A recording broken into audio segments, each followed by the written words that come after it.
आपके पिता का नाम? श्री जय वल्लभ। ट्रस्ट किस नाम से रजिस्टर करना है? दिव्य योग मंदिर ट्रस्ट।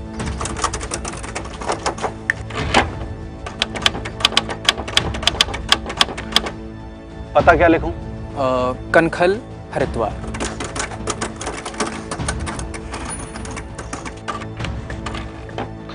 देखिए, आपकी डीड तो तैयार हो गई है। रजिस्ट्रेशन के 13,000 रुपए लगेंगे। 13,000 रुपए? पर उन्होंने तो कहा था कि 1,000 रुपए में ही ट्रस्ट का रजिस्ट्रेशन हो जाना चाहिए। मतलब देखिए, आप जमीन पे ट्रस्ट बनवा रहे हैं, इसलिए स्टैम्प ड्यूटी के 13,000 रुपए लगेंगे।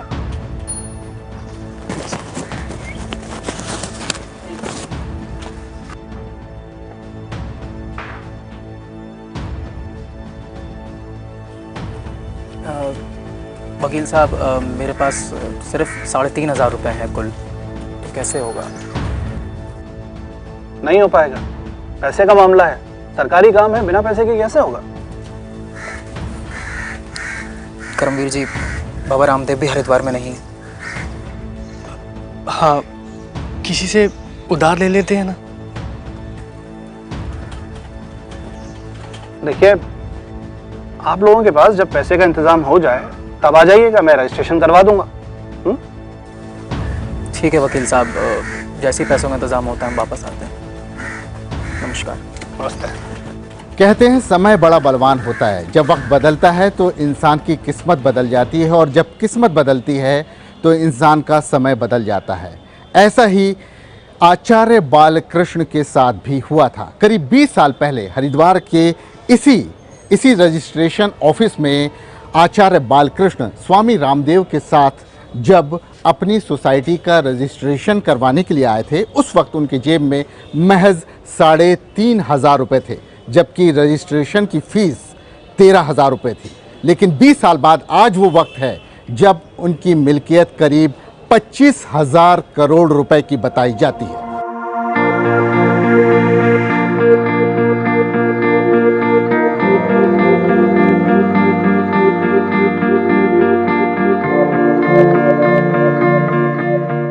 कहते हैं समय बड़ा बलवान होता है। वक्त का पहिया जब घूमता है तो राजा को रंक और फकीर को बादशाह बना देता है। ऐसी ही एक दास्तां एक सन्यासी की भी है। वक्त ने जब करवट बदली तो वह सन्यासी देखते ही देखते मुकद्दर का सिकंदर बन गया, और उसकी जिंदगी लोगों के लिए बन गई एक मिसाल। यह दास्तां करीब 20 साल पुरानी है। हरिद्वार के इसी आश्रम में आयुर्वेदिक दवाइयां बनाने वाला यह सन्यासी आज अरबपति बन चुका है।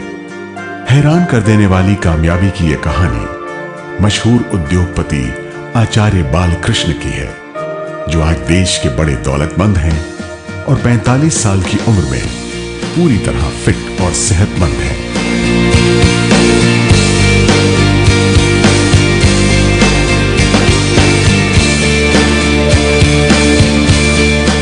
पैरों में मामूली चप्पल और तन पर सफेद लिबास, आचार्य बालकृष्ण की बस यही पहचान नहीं है। वो एक ऐसे कर्मयोगी के तौर पर जाने जाते हैं जिन्होंने आयुर्वेद की ताकत को प्राचीन किताबों से निकालकर आम लोगों के लिए सेहत का रामबाण बना दिया है। गुरुकुल के आश्रमों से लेकर जंगलों और पहाड़ों तक आयुर्वेद का जो ज्ञान बालकृष्ण ने हासिल किया, वो महज किताबों तक सीमित नहीं रहा, बल्कि उत्पाद की शक्ल लेकर बाजार में भी उतरा और देखते ही देखते लोगों के जहन पर छा गया। लेकिन इस चमकती कामयाबी के साथ कहीं पीछे छूट गई एक सन्यासी की जिंदगी और चमकने लगा एक कर्मयोगी का चमत्कार। ये जीवनदायिनी है, जीवन को देती है। इसीलिए हमारे धर्म में, परंपराओं में पेड़ पौधों की पूजा या उनके प्रति श्रद्धा या भावना करने की परंपरा रही है, क्योंकि वह वस्तुतः ये जागृत देवता है। पतंजलि ब्रांड आज पूरी दुनिया में आयुर्वेद का पर्याय बन चुका है, और बालकृष्ण का नाम रईसों की दुनिया में एक नई पहचान। लेकिन कैसे जंगलों में भटकने वाला ये गुमनाम सन्यासी चंद बरसों में ही देश के 100 सबसे अमीर लोगों में शुमार हो गया। ये दास्तां भी हम आपको बताएंगे आगे, लेकिन पहले आचार्य बालकृष्ण की ये अनसुनी कहानी खुद उन्हीं की जुबानी। तो गुरुकुल में सब काम करना पड़ता था, हम लोगों ने बड़ा आनंद लिया उस जीवन का। तो जो रोटी पकानी सीखी हम लोगों ने, सब काम सीखा।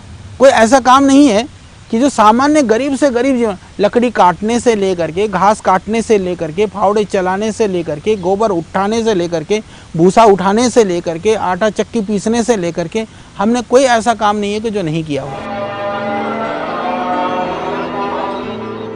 शून्य से शिखर तक के सफर की यह दास्तां 45 साल पहले उत्तराखंड से शुरू होती है।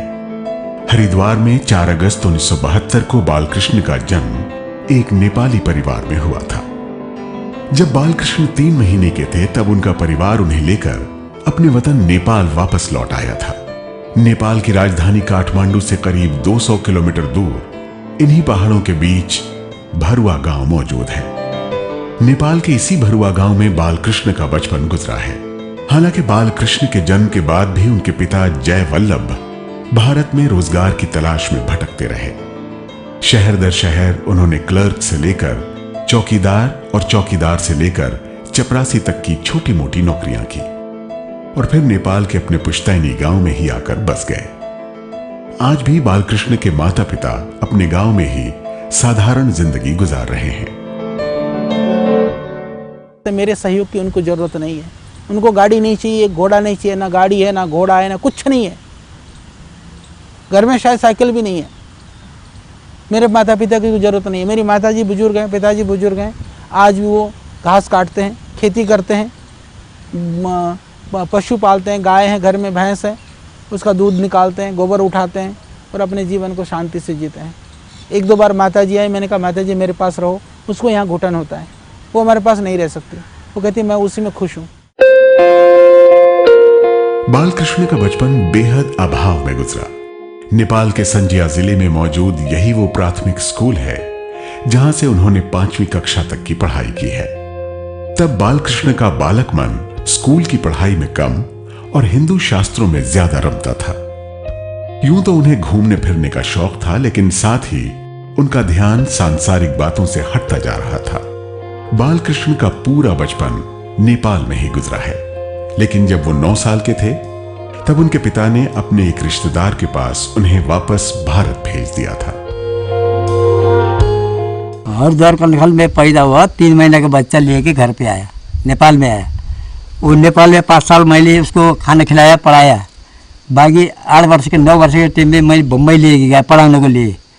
वो बम्बई में पढ़े, बनारस गया, बनारस वाला ત્યાં से वो गया गौतम नगर वेद विद्यालय में, दिल्ली, नया दिल्ली में। वो पढ़ते पढ़ते बस फिर इधर उधर गया, ना किधर गया हमारे मालूम नहीं। 9 साल के बालकृष्ण पहले अपने माता पिता के साथ नेपाल से मुंबई आए और फिर मुंबई से अपने रिश्तेदार के यहाँ हरियाणा चले गए थे। हरियाणा के महेंद्रगढ़ जिले में खानपुर का यही वो आर्य गुरुकुल है जहां आगे की पढ़ाई के लिए बालकृष्ण का दाखिला करा दिया गया था। खुद बालकृष्ण बताते हैं कि प्राचीन ऋषि मुनियों के ज्ञान को हासिल करने की चाहत उन्हें गुरुकुल के दरवाजे तक खींच लाई थी। 90 के दशक का ये वो दौर था जब खानपुर के इसी आश्रम में पहली बार बालकृष्ण की मुलाकात उस शख्स से हुई थी जिसे दुनिया बाबा रामदेव के नाम से जानती है। आचार्य बालकृष्ण जी से 87 में हम पहली बार गुरुकुल खानपुर में मिले थे और ऐसे ही एक आत्मीय संबंध हो गया। फिर खानपुर गुरुकुल के बाद ये नारनौल जिले में पड़ता है, महेंद्रगढ़ जिले में, नारनौल के पास। फिर हम गुरुकुल कालवा में आ गए और वहाँ पर ये मित्रता बहुत ज़्यादा प्रगाढ़ हो गई और करीब करीब हमने तभी निर्णय कर लिया था कि हमको जीवन में ये साधना और सेवा के मार्ग पर साथ साथ आगे बढ़ना है। बच्चों, कल हमने योगा अभ्यास किया था। आज हम उस शास्त्र के बारे में चर्चा करेंगे जो मनुष्य काया को निरोगी रखता है। क्या कोई बता सकता है उस शास्त्र को क्या कहते हैं? आयुर्वेद गुरुदेव। ठीक कहा वत्स। हमारे ऋषि मुनियों ने हजारों सालों की मेहनत के बाद कुछ ऐसी बूटियां खोज निकाली हैं जो मनुष्य देही को गंभीर रोगों से मुक्त कराती हैं। ऋषि चरक ने चरक संहिता लिखी, जिसके सूत्र 30/20 में कहा है, तदायुर्वेदे यति आयुर्वेदे, अर्थात जो आयु का ज्ञान देता है उसे आयुर्वेद कहते हैं। जब हम गुरुकुल में पढ़ा करते थे उस समय हमारे गुरुजी पूज्य बलदेव जी के एक मित्र थे वैद्य, उनका नाम था बलराम जी, बहुत पुराने वैद्य थे वो। तो उनसे हमने च्यवनप्राश बनाना, भस्में बनाना, पिष्टियाँ बनाना, गोल अवलेह पाक चूर्ण बटी आदि जो आयुर्वेद की क्रियात्मक जो प्रैक्टिकल उसका पक्ष है उसको हमने सीखा था। लेकिन हमको ये नहीं पता था कि कभी हम ये भी करेंगे। माने गुरुकुल में हमको व्याकरण शास्त्र, आयुर्वेद शास्त्र, दर्शन, उपनिषद, वेद शास्त्रों के साथ साथ आयुर्वेद सिखाया जाता गया था, लेकिन हमको ये नहीं पता था कि हमें ऐसे उपयोग में आएगा। दूसरी तरफ श्रद्धेय आचार्य बालकृष्ण जी की भी कुछ जन्म से ही, स्वभाव से ही आयुर्वेद की तरफ रुचि रही। ये कौन सी औषधि है गुरुदेव? इसे छोटी हरड़ कहते हैं और यह है महाभृंगराज, इसे भागड़ा भी कहते हैं, और यह है ब्राह्मी। आयुर्वेद में इन दोनों औषधियों को बालों के लिए सर्वोत्तम माना गया। हरड़ के साथ इन दोनों को मिलाकर मैं बालों को काला करने का नुस्खा तैयार कर रहा हूं। सच में गुरुदेव?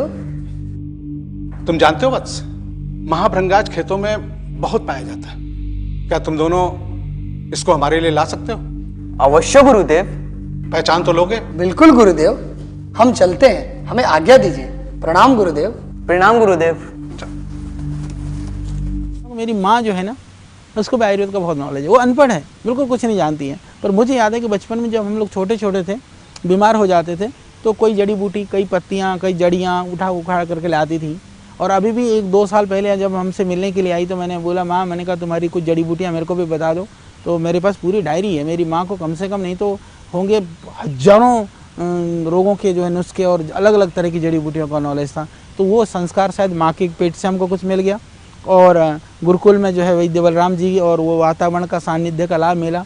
दूसरा जो अनेक जगहों पर अनेक वैद्यों का, अनेक लोगों का जो हमको साथ मिला, उससे यह विधा जो है आज एक स्वरूप हम प्रदान कर पा रहे हैं, जिसके द्वारा हम लोगों की सेवा कर पा रहे हैं। तन पर सफेद कपड़े, जमीन का बिछौना और गुरु के हर आदेश का मुस्तैदी से पालन करना, यही गुरुकुल की रीत थी। गुरुकुल की इस परंपरा को बालक बालकृष्ण ने भी बखूबी निभाया। लेकिन आश्रम में पढ़ाई के दौरान उनका रुझान जहां आयुर्वेद की तरफ बढ़ता चला गया, वहीं बाबा रामदेव का योग में। खानपुर के आर्ष गुरुकुल का यही वो कमरा है जहां साल 1992 तक बाबा रामदेव के करीब 5 साल गुजरे हैं, और इसी गुरुकुल में उन्होंने योग का पहला गुरु मंत्र भी सीखा था। जो गुरुकुलों की वैसे तो आम दिनचर्या रहती है कि 4 बजे यहाँ उठ जाते हैं और हर चीज़ यहाँ घंटे से होती है, खाने का भी, पढ़ने का भी, सब ऐसा ही रहता है। तो वो और ज़्यादा उत्साही थे कि मान लो अभी सब बच्चे 3:45 बजे उठते हैं, तो वो कभी कभी 3 बजे भी उठ जाया करते थे और अपने विषय में पढ़ने के लिए जल्दी जल्दी दिनचर्या कर लग जाया करते थे। इस तरह का था। उस समय तो लगभग विद्यार्थी ज़मीन पर सोते थे, बाकी तख्त भी थे, जिसकी इच्छा होती थी तख्त पर सोते थे। लेकिन स्वामी जी का तो अपना नियम पहले से ही था कि वो नीचे ही सोए हैं, धरती में ही, मतलब एक चटाई वगैरह या कंबल वगैरह डाल करके नीचे ही सोते थे वो। 8 अक्टूबर 1992 में गुरुकुल की शिक्षा समाप्त हो गई और यहीं से रामदेव और बालकृष्ण की राहें भी जुदा हो गई थी। बाबा रामदेव ने सन्यास के रास्ते पर कदम आगे बढ़ा दिए थे, वहीं बालकृष्ण ने आयुर्वेद की राह पकड़ ली थी। बालकृष्ण आश्रम से निकलकर आगे की पढ़ाई करने बनारस चले गए। वक्त धीरे धीरे गुजरता रहा। बाबा रामदेव ने हरियाणा के किशनगंज में ही प्राचार्य का पद संभाल लिया। वो घासला गुरुकुल में बच्चों को पढ़ाने लगे। उधर बालकृष्ण ने जड़ी बूटियों की तलाश में हिमालय को अपना कर्म क्षेत्र बना लिया। लेकिन इस बीच दोनों के बीच खतों का सिलसिला भी चलता रहा। विद्यालय विद्यार्थियों को पढ़ा रहे थे, वो उनको कभी प्यार से फुचकार लगाते, कभी गुस्सा करते, कभी डांटते, कभी वो करते, क्योंकि करना ही पड़ता है बच्चों को साथ। मैंने कहा महाराज जी आप जो है ना बच्चों को तो तैयार करना चाहिए, पर हमको अपने लिए भी कुछ ये है कि हम भी अपने योग्य बने और भी चीज़ों को हम सीखें, अपनी साधना भी करें, इसके लिए भी होनी चाहिए। तो स्वामी जी कहने लगे ठीक है। तो वो आचार्य रामदेव हुआ करते थे, तो उन्होंने कहा कि ठीक है तुम जाओ, मैं तो बच्चों को संभालूंगा। मैं फिर अपना गंगोत्री वगैरह पहुंच गया हिमालय में। ये लगभग 92-93 की बातें हैं। तो उसके बाद में पता चला, बाद में सूचना आई कि वो भी आना चाहते हैं। हमने कहा आ जाओ। फिर हम हरिद्वार से इकट्ठे होकर के फिर हिमालय में गए, वहाँ गुफाओं में रहे, साधना की। दरअसल उस समय हम एकदम बीहड़ जंगल में छोटी सी गुफा में रहा करते थे, और उस समय आचार्य जी जिस गुफा में रहते थे वो थोड़ी ठाठ बाट वाली गुफा थी। उसमें ज़्यादा अच्छे संसाधन थे, लाइट थी, सुविधाएं थी, और खाने को भी लड्डू मिला करते थे। हम लोग ऐसी सूखी रोटी और भंडारा खाते थे। तो मैं कई बार अभी भी आचार्य जी को विनोद में थोड़ा चिढ़ा देता हूँ कि आपने बहुत माल खाया आचार्य जी गंगोत्री में। हम लोग तो ऐसे ही रूखे सूखे खा करके फकीरी में और जैसे कहते भिक्षावृत्ति में ही जिंदगी काटने वाले आदमी थे। हिमालय की गुफाओं में योग और आध्यात्म का नया सिलसिला शुरू हो चुका था। हड्डियों को थर्रा देने वाली ठंड और बर्फीले पहाड़ों के बीच जिंदगी कितनी दुश्वार होती है, इस बात का एहसास ही रोंगटे खड़े कर देने के लिए काफी है। लेकिन सुनसान और अंधेरी गुफाओं को रामदेव और बालकृष्ण ने अपना नया ठिकाना बना लिया था।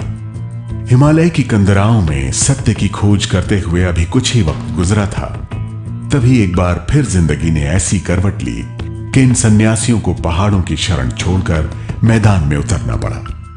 लेकिन गंगा की तरह ही हिमालय से उतरकर जब बाबा रामदेव और बालकृष्ण ने भी हरिद्वार पर दस्तक दी, तो उनके सामने ढेरों चुनौतियां खड़ी हो गई। यानी हम लोग जब वहाँ थे, हम साधना कर रहे थे, तब हम लोग अपनी, मैं पढ़ता भी था, योग दर्शन आदि हम लोग पढ़ते थे, स्वाध्याय करते थे, भिक्षा मांग करके खाते थे। बड़ा बहुत शकून था, बड़ी मस्ती थी वहाँ पे। ऐसा नहीं है, हम लोगों ने बड़ा एंजॉय किया। सुबह सुबह उठना और वो ठंड में मालिश करना, फिर स्नान करना, दंड बैठक लगाना, व्यायाम प्राणायाम करना, बहुत आनंद लिया। तो उसी समय पर हमको लगा कि हमको कुछ समाज के लिए कुछ करना चाहिए। अब जाकर के हमको योग आयुर्वेद का पता था। फिर स्वामी जी ने और हमने मिलकर के निश्चय किया, और हमारे 1-2 मित्र लोग और थे, आचार्य कर्मवीर जी थे, हम लोग 3 थे मुख्य रूप से। तो हम लोगों ने ये विचार किया कि समाज के लिए योग और आयुर्वेद को आधार बना करके हम समाज सेवा का काम करेंगे। हरिद्वार के कनखल इलाके में बना शंकर देव महाराज का यही वो आश्रम है जो हिमालय से लौटने के बाद बालकृष्ण और रामदेव का ठिकाना बना था। इसी आश्रम में बाबा रामदेव और बालकृष्ण ने साल 1995 में दिव्य योग मंदिर ट्रस्ट बनाया था। आयुर्वेदिक दवाएं बनाने के लिए कनखल के आश्रम में ही दिव्य फार्मेसी की शुरुआत भी की गई थी, लेकिन यह शुरुआत आसान नहीं थी। तो स्टाम्प ड्यूटी लग रहे थे लगभग 12-13 हज़ार रुपये की। तो फिर हमने फिर मांगना शुरू किया लोगों से। उससे पहले भी मांग ही रहे थे, क्योंकि घर छोड़ दिया उसके बाद तो लोग देते थे। उसको मांगना कहिए चाहे दान देना कहिए, उससे जीवन चलता था। आज भी ये जो कपड़े दिख रहे हैं ना आपको, ये भी दान के ही हैं। लोग दे जाते हैं अभी भी कपड़े मुझे। मेरा मोबाइल भी तो दान का ही है, सब कुछ दान का ही है। चप्पल भी लोग दे जाते हैं, तो आज भी हम नहीं खरीदते। हम तो वैसे ही हैं जैसे थे। संपत्ति समाज की, समाज के लिए है। तो उस समय पर जब हमको मांगने के लिए गए, तो 2 लोगों ने जो है 5-5 हज़ार रुपया दिया। एक आश्रम के स्वामी जी थे पास के, स्वामी विष्णुदास जी छत्रपति दास करके थे। एक जिज्ञासु करके हमारा परिवार जो पहले से जुड़ा हुआ था आश्रम से, वो परिवार था, उन्होंने दिया। हम गए, हमने जाकर के 1995 में जब रामदेव और बालकृष्ण ने दिव्य फार्मेसी की शुरुआत की थी, उस वक्त हरिद्वार में ही आयुर्वेदिक दवाएं बनाने वाली 30 से ज्यादा फार्मेसी मौजूद थी। कनखल के आश्रम में दिव्य फार्मेसी का वो खस्ताहाल कमरा आज भी मौजूद है। इसी कमरे में बैठकर बाबा रामदेव और बालकृष्ण मरीजों का इलाज किया करते थे। इसी आश्रम में दिव्य फार्मेसी की एक लैब भी बनाई गई थी, जहां रामदेव और बालकृष्ण आयुर्वेदिक दवाएं बनाते थे। यह लैब आज भी काम कर रही है, और इसी लैब से हजारों करोड़ रुपए के पतंजलि ग्रुप की जड़ें जुड़ी हैं। तो भी आप देखेंगे जैसे ये कुछ दवाई यहाँ पड़ी हुई है, हम इसमें घोटते रहते हैं। कुछ फिर ये इसको कुंडी खरल कहते हैं। ये नॉर्मल जो हमारे ट्रेडिशनल खरल है, इसमें भी दवाई वगैरह भी घोटते रहते हैं।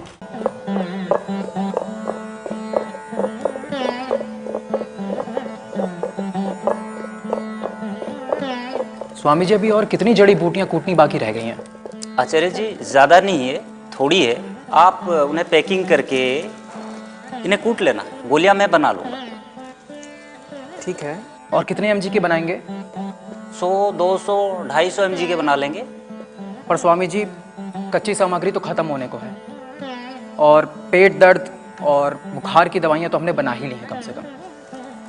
आपने क्या वैद्य जी से बात की थी? वो कुछ कह रहे थे उनके पास नुस्खे हैं। पहले आप आसाम जाकर जी पहली खेप के काम निपटा लें, आगे के बाद में देखेंगे। ठीक है स्वामी जी। पतंजलि आयुर्वेद आज एक विशाल फलदार वृक्ष में तब्दील हो चुका है, लेकिन इस पेड़ की जड़ें कनखल में इसी आश्रम में आकर जुड़ती हैं। यह आश्रम स्वामी कृपालु महाराज ने करीब 90 साल पहले बनाया था। फिर ये विरासत उनके शिष्य स्वामी शंकरदेव महाराज के पास आई, और फिर शंकरदेव महाराज से ये विरासत स्वामी रामदेव और आचार्य बालकृष्ण तक आ पहुंची। आचार्य बालकृष्ण ने स्वामी शंकरदेव महाराज के आयुर्वेद और आश्रम के इस काम को आगे बढ़ाया, और आज उनका पतंजलि आयुर्वेद हजारों करोड़ रुपए के आर्थिक साम्राज्य तक पहुंच चुका है। यदि आप कुल पूंजी बोलें तो हमने 50,000 रुपये एक दिल्ली के अग्रवाल फैमिली है, राम निवासी गर्ग, उन लोगों ने हमको शुरुआती दौर में दान दिया था। तो वहाँ से हमने ये शुरू किया था, और उसके बाद कई सालों तक हम निःशुल्क ही औषधियाँ देते रहे लोगों को। लेकिन हमने देखा उसका परिणाम उतना अच्छा नहीं था। लोगों को हम निःशुल्क औषधियाँ देते, 1-2 दिन दवा खाते, बाद में फेंक देते थे। तो फिर हमने इसको self sustainable non profitable model पर शुरू किया। तो फिर ये काम ज़्यादा आगे बढ़ा।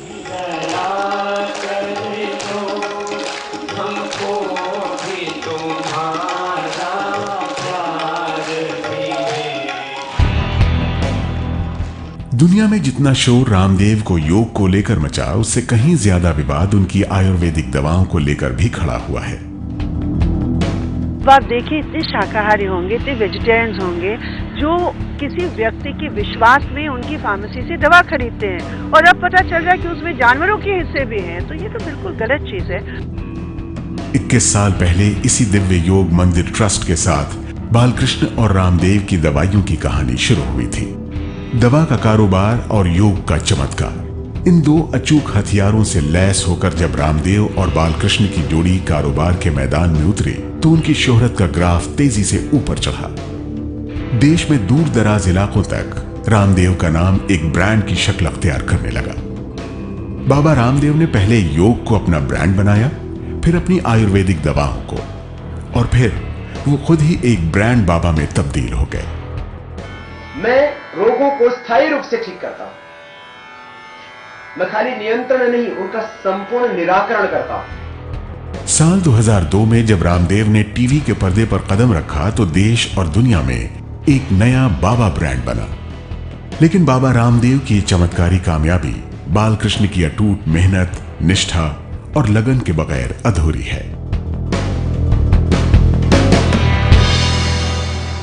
शुरू में दोनों जने दोनों काम किया करते थे। मैं भी योग सिखाता था, और कई शिविर में अकेले भी मैंने लिए हैं, और कई बार स्वामी जी स्वयं बैठ करके उन्होंने बड़े रोगी भी देखे हैं। तो दोनों कार्य, क्योंकि दोनों ही लोग उसमें हम लोग लगे रहे धीरे धीरे, क्योंकि फिर कार्य का अपने आप विभाजन हो गया। स्वामी जी बाहर ज़्यादा जाने लगे, शिविर वगैरह लगाना स्वामी जी ने ज़्यादा शुरू किया, और मैं आश्रम में बैठ करके अपना आयुर्वेद की सेवा में ज़्यादा लग गया।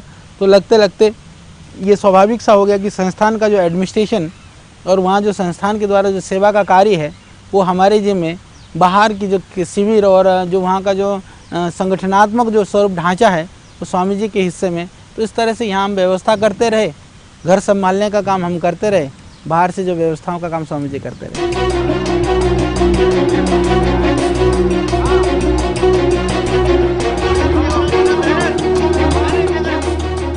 जब योग और दवा के कारोबार के बाद रामदेव के लिए भ्रष्टाचार का मुद्दा सबसे अहम हथियार बन गया था। काले धन का वो मुद्दा जिस पर अब वो कम ही बोलते नजर आते हैं, लेकिन 5 साल पहले जब इसी मुद्दे पर वो यूपीए की सरकार से भिड़े थे, तब उनके सामने कई राजनीतिक चुनौतियां खड़ी हो गई थी।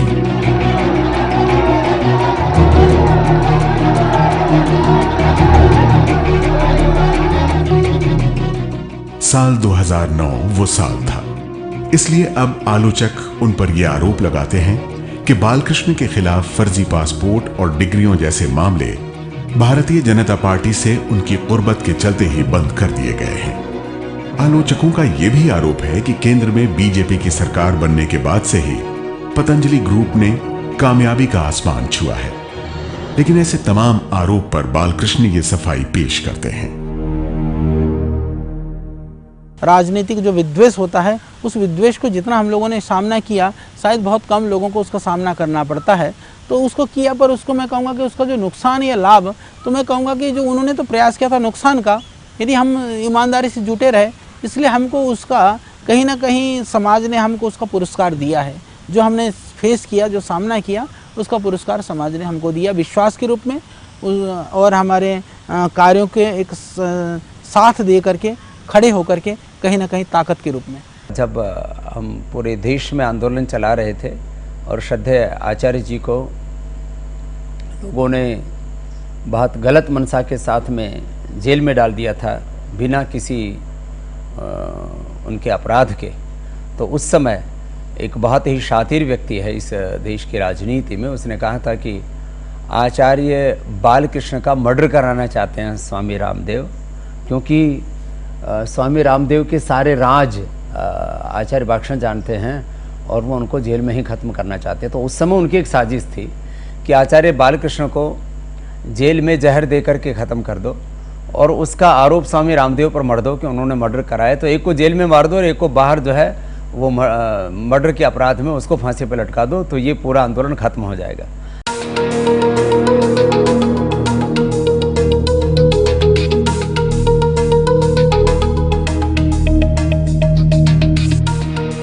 ₹3,500 रुपए से 25,000 करोड़ रुपए का सफर तय करने वाले रामदेव के सहयोगी बालकृष्ण की तेज रफ्तार कामयाबी आज एक मिसाल बन चुकी है। साल 2006 में शुरू हुए पतंजलि ग्रुप का सालाना कारोबार 5,000 करोड़ रुपए तक जा पहुंचा है। बालकृष्ण की कंपनी ने तेल और साबुन से लेकर आयुर्वेदिक दवाओं, कॉस्मेटिक्स और फूड प्रोडक्ट के कारोबार तक अपने पैर पसार दिए हैं। 100 से ज्यादा उत्पाद बना रहे पतंजलि ग्रुप का देश के कई दूसरे राज्यों में विस्तार भी जारी है, लेकिन हरिद्वार में 150 एकड़ में फैला ये फूड पार्क आज पतंजलि की शानदार कामयाबी का सबसे बड़ा गवाह बन चुका है। जीवन में मैं ऐसा मानता हूं कि यदि आपको किसी भी फील्ड में जाना है, किसी भी चीज़ में आपको काम करना है, तो ये ज़रूरी है कि आपको बेसिक नॉलेज स्ट्रॉन्ग होनी चाहिए। हर चीज़ के आप एक्सपर्ट नहीं हो सकते। एक्सपर्टाइजेशन जो है वो बहुत विषयों पे शायद नहीं हो सकेगा। अभी हम बैठे हैं, हम चलाते हैं, सिस्टम चलाते हैं, संस्था चलाते हैं, तो हमको बेसिक नॉलेज चाहिए। एडमिनिस्ट्रेशन क्या होता है, एचआर क्या होता है, फाइनेंस क्या होता है, अकाउंट्स क्या होता है, परचेजिंग क्या होता है, डिस्पैच क्या होता है, मार्केटिंग क्या होती है। यदि इन विषयों का नॉलेज ना हो, दूसरे के कंधे से बंदूक, दूसरे के कंधे पे भी जब आप बंदूक रख सकते हैं, जब हमको पता हो जिस कंधे पे रख रहे हैं वो कंधा कितना मजबूत है।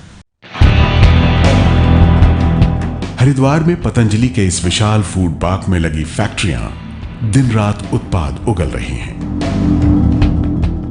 उत्पादन के साथ साथ कंपनी ने अब अनुसंधान के क्षेत्र में भी अपने कदम आगे बढ़ा दिए हैं। कभी टिन के शेड में शुरू हुआ पतंजलि आज सैकड़ों करोड़ रुपए रिसर्च पर खर्च कर रहा है। पतंजलि मुख्यालय में खूबसूरत हर्बल पार्क और म्यूजियम भी बनाया गया है। इस हर्बल पार्क में औषधीय गुणों वाले सैकड़ों पेड़ पौधे दूर दराज इलाकों से लाकर लगाए गए हैं। आयुर्वेद दवाओं पर रिसर्च एंड डेवलपमेंट के लिए पतंजलि ग्रुप अत्याधुनिक उपकरणों से लैस इस लेबोरेटरी को भी जल्द शुरू करने जा रहा है। आचार्य बालकृष्ण बताते हैं कि इस लैब में जानवर ही नहीं, इंसानों पर भी क्लिनिकल ट्रायल करने की व्यवस्था की गई है।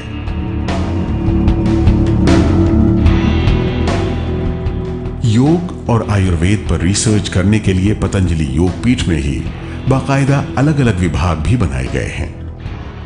पतंजलि के इस आयुर्वेद केंद्र में सैकड़ों अनुसंधानकर्ता योग और आयुर्वेद का एनसाइक्लोपीडिया भी तैयार करने में जुटे हैं। संस्कृत में आयुर्वेद का गहन अध्ययन करने वाले आचार्य बालकृष्ण ने यूं तो जड़ी बूटियों और आयुर्वेदिक दवाओं पर कई किताबें लिखी हैं, लेकिन 60,000 जड़ी बूटियों वाला वर्ल्ड हर्बल इंसाइक्लोपीडिया बनाना उनका ड्रीम प्रोजेक्ट रहा है।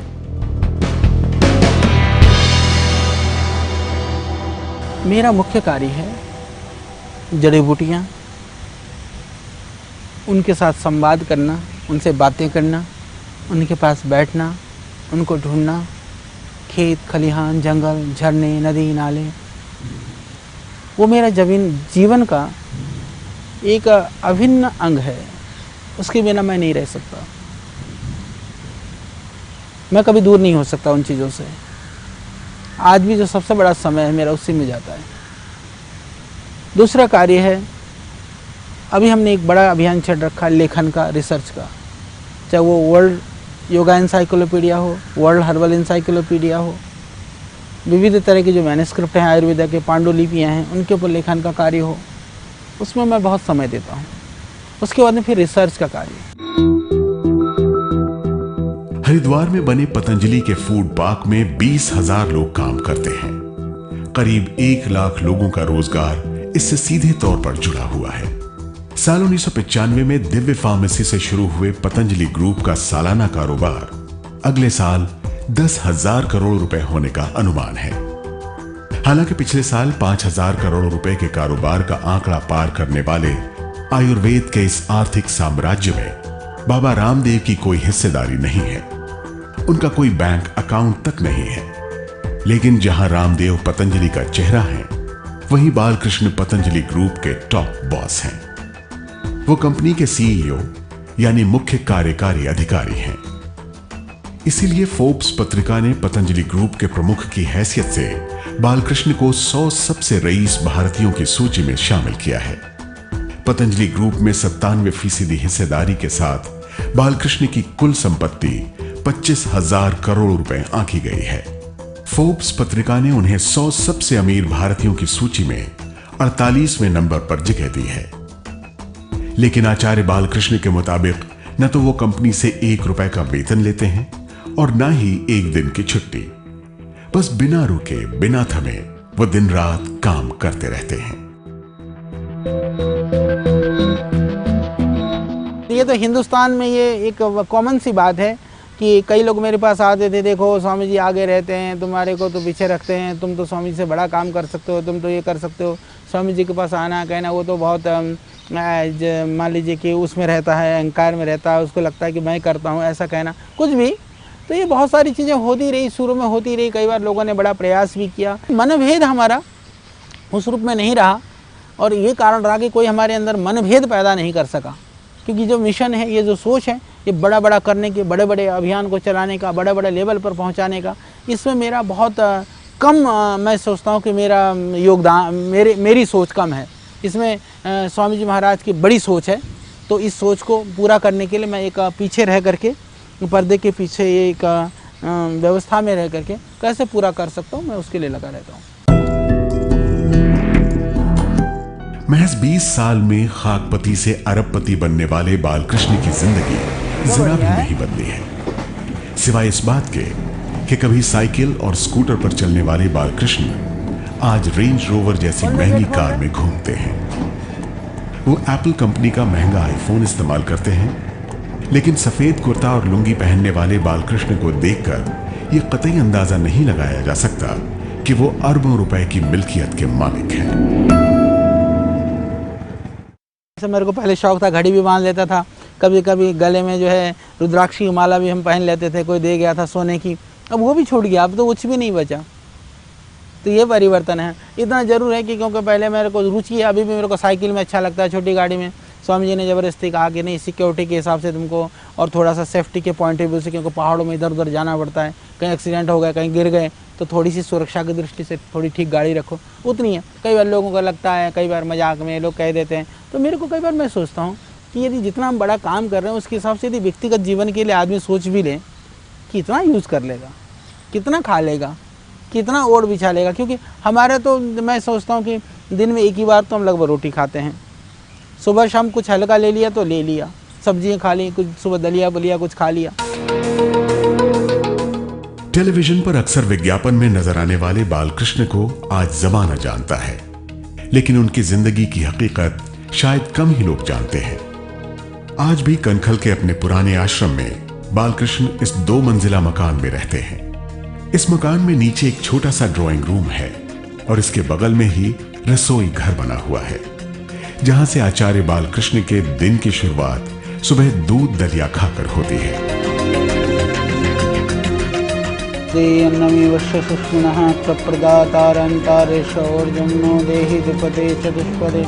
ओम शांति शांति शांति। महज 20 साल में अरबपति बन चुके इस शख्स की जिंदगी आज भी दिन में 15 से 16 घंटे काम करते हुए गुजरती है। खास बात यह है कि बालकृष्ण दिन में चाहे जहां रहें, लेकिन रात को अपने इसी आशियाने में लौट आते हैं और चुपचाप अपने इस छोटे से बेडरूम में आराम करना पसंद करते हैं।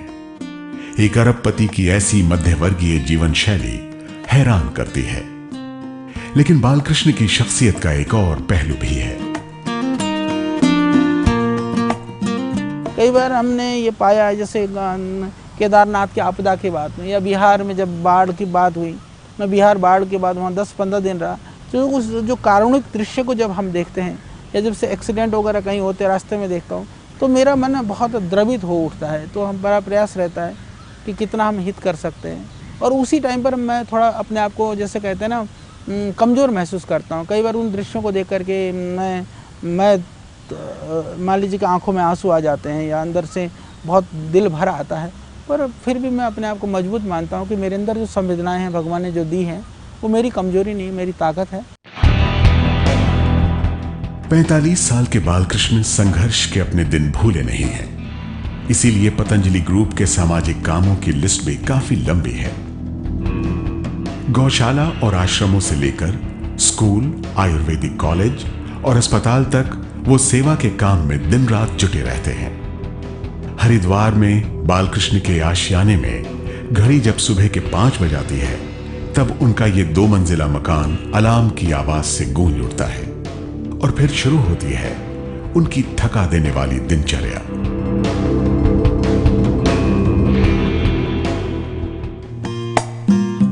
आचार्य बालकृष्ण की कहानी एक जर्रे के आसमान बनने की दास्तां है। एक सन्यासी भी कैसे अरबों का आर्थिक साम्राज्य खड़ा कर सकता है, बालकृष्ण इसकी जीती जागती मिसाल हैं। आयुर्वेद को लोगों की सेहत का रामबाण बनाने वाले बालकृष्ण की जिंदगी सबके सामने है। इसलिए एक अहम सवाल यह भी है कि क्या इतिहास उन्हें आयुर्वेद के ऋषियों धन्वंतरी, चरक और पतंजलि की तरह ही याद रखेगा।